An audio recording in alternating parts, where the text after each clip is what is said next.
Right, so Michael, in case you missed it, Chery Malaysia has just recently launched its first hybrid model, the Chery Tigo Cross, earlier this month. But today, the automaker has officially launched its new, latest hybrid setup, CSH Chery Super Hybrid. So in today's video, we're going to explain what's so good and what's so special about CSH and its two upcoming models, the Chery Tigo 7, Chery Tigo 8 plug-in hybrid CSH.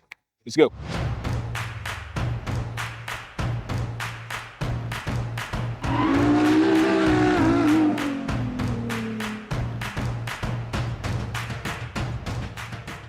Alright, so the CHA system, as we all know, it comes in two versions, which is the series parallel HEV version we saw on the Tigo Cross, as well as the plug-in hybrid version PHEV, which is exemplified here. Alright, just like any other PHEV system, the Chery Super Hybrid PHEV comprises an internal combustion engine, as you can see in the demo unit here, and it also harnesses a floor-mounted battery pack setup, just like an EV, and just like EVs, the battery pack has been protected and enhanced by several layers of protection for better safety. And of course, this being a plug-in hybrid, it also comes with the electric motor setup that drives most of the car. So that as a result, you can see the Chery Super Hybrid PHEV has got many miles of EV-only range thanks to a very efficient battery and electric motor setup. At the heart of this CHA PHEV setup is a new 1.5-litre 4-cylinder turbocharged direct gasoline injection petrol engine. This is one of Chery's latest dedicated hybrid engine that has been developed. Years take time, where they've nearly perfect the engine setup. Okay, by itself, the turbocharged engine outputs about 154 horsepower and 220 Newtons of torque, enough to take your car from 0 to 100 in about 7 seconds, which is quite impressive by itself.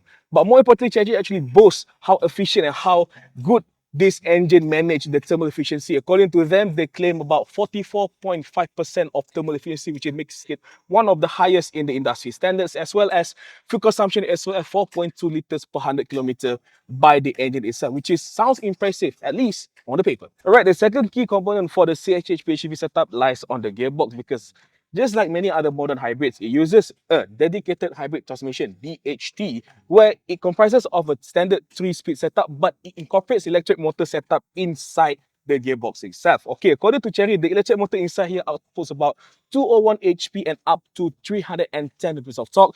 By this electric motor itself, it can propel a car from 0 to 100 in below 4.5 seconds, which is quite fast if you ask me, just like many other EVs out there. But more importantly, Chery also claims the transmission efficiency, on how efficient the transmission, the gearbox itself manage power, is up to 97%, which is quite good for power transfer from the engine to the drive shaft. And also overall, as you can see, not only it incorporates electric motor, this is also quite an efficient gearbox for the Chery vehicles to have. And last but not least, that makes up the CHA PHEV setup is of course the battery pack. And in this case, it actually measures about 18.3 kilowatt hour. This is a lithium iron phosphate LFP type battery pack that, according to Chery, they have tested several times, including they've just done a saltwater submerged test where they submerged this battery inside seawater for a couple of days, and the battery is still working just like brand new. So much so it goes to show that in terms of protection, they've really taken things seriously. Okay, other numbers include, in terms of charging, unlike other older PHEVs, the Chery Super Hybrid PHEVs can support both DC and AC charging. DC at up to 40 kilowatt, allowing this car to charge from 30 to 80% in about 30 to 40 minutes only, as well as an AC 6.6 kilowatt charging. So goes to show that if you need flexibility, you can just trust on Chery's PHEV setup, where you can charge both DC and AC, allowing you a bit of flexibility.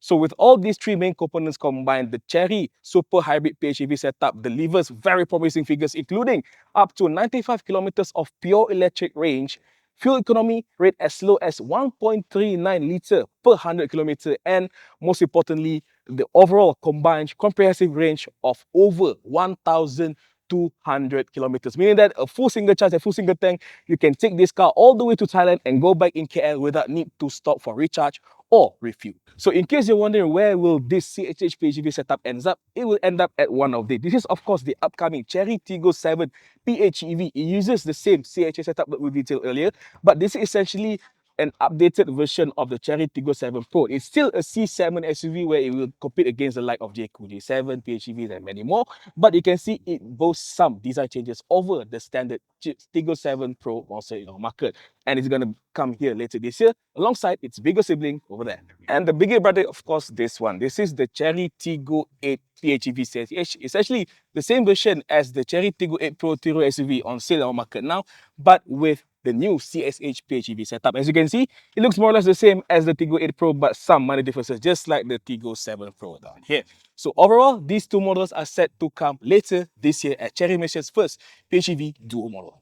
Alright, just like I mentioned just now, this is not yet an official launch for both the Tigo 7 and Tigo 8 PHEV. This is just a mere preview. But of course, you can learn more about these two cars at caricarz.com/news. But what do you guys think about this new upcoming Chery Super Hybrid and the Tigo 7 and Tigo 8 PHEVs? According to Chery Malaysia, they're going to launch these two cars sometime later towards the end of this year. So what do you guys think about the new CHA setup and their two upcoming models, the 7 and the 8 PHEV? Could these two models be a game changer in SUVs hybrids in our nation?